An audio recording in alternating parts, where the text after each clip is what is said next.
বাংলাদেশ বাংলাদেশ জাতীয়তাবাদী দলের কেন্দ্রীয় জাতীয় কমিটির নির্বাহী সদস্য অ্যাডভোকেট মোহাম্মদ আলী, জননেতা অ্যাডভোকেট মোহাম্মদ আলী। আউযু বিল্লাহি মিনাশ শাইতানির রাজিম। বিসমিল্লাহির রহমানির রহিম।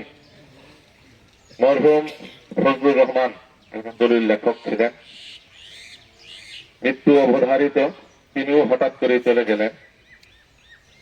আমি শোক সন্তপ্ত পরিবারের প্রতি সমবেদনা জ্ঞাপন করছি এবং এইখানে যারা উপস্থিত হয়েছেন তাদেরকে আমি যে সালাম জানাচ্ছি এবং তাদের প্রতি কৃতজ্ঞতা জানাচ্ছি যে আপনারা এই জানাজায় উপস্থিত হয়েছেন, এবং আমিও আল্লাহর কাছে শুকরিয়া আদায় করছি যে আমি এই জানাজায় উপস্থিত হতে পেরেছি। এখানে অনেক বিশিষ্ট ব্যক্তিরা উপস্থিত হয়েছেন।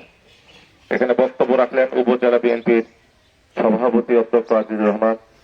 আমার সাথে উপস্থিত হয়েছেন ধনবাড়ী উপজেলা বিএনপির সাবেক সাধারণ সম্পাদক, সাবেক সভাপতি অধ্যাপক রেজাউল হক সহ অনেক রাজনৈতিক ব্যক্তিত্ব, অনেক সামাজিক ব্যক্তিরা। যেহেতু তিনি সামাজিক এবং রাজনৈতিক ভাবে বিভিন্ন কর্মকাণ্ডের সাথে জড়িত ছিলেন, বিভিন্ন স্তরের মানুষ এখানে উপস্থিত হয়েছেন। তো ওনার এই বড় মেয়েটা বিয়ে হয়েছে আমার আত্মীয়ের ভিতরে, আমার পাশের বাড়ি। তিনি যখন মেয়ের বাড়িতে যেতেন, আমি যদি বাড়িতে থাকতাম তাহলে প্রতিবারই তিনি আমার সাথে দেখা করতেন, আমরা অনেক গল্প করতাম। আমার দৃষ্টিতে তিনি ভালো মানুষ ছিলেন। আমরা দোয়া করি আল্লাহ যেন ওনার জীবনের সমস্ত গুনাহ মাফ করে দিয়ে আল্লাহ ওনাকে বেহেশত নসিব করেন। আর প্রিন্সিপাল সাহেব যে কথাটা বলেছেন এটাই সত্য, যে ক্ষমা করে দেওয়া, আল্লাহ ক্ষমাশীলকে পছন্দ করেন। এখন আমরা আল্লাহর বান্দা হিসাবে, মুসলমান হিসাবে যদি আমাদের সাথে চলাফেরায় কোনো কষ্ট পেয়ে থাকে, আমরা যদি ওনাকে ক্ষমা করে দেই, দুইটা বিষয় হবে।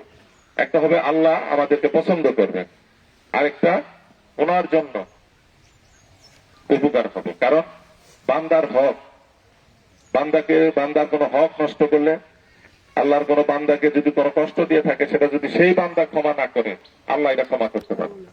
সেই জন্য আমরা আল্লাহর বান্দা হিসাবে ওনাকে যেন আমরা ক্ষমা করে দেই, আবারও ওনার জন্য দোয়া করি আল্লাহ ওনাকে যেন বেহেশত নসিব করে। এই কথা বলি আমি আমার বক্তব্য এখানে শেষ করছি। আসসালামু আলাইকুম রহমতুল্লাহ বারাকাতুহু। ধন্যবাদ।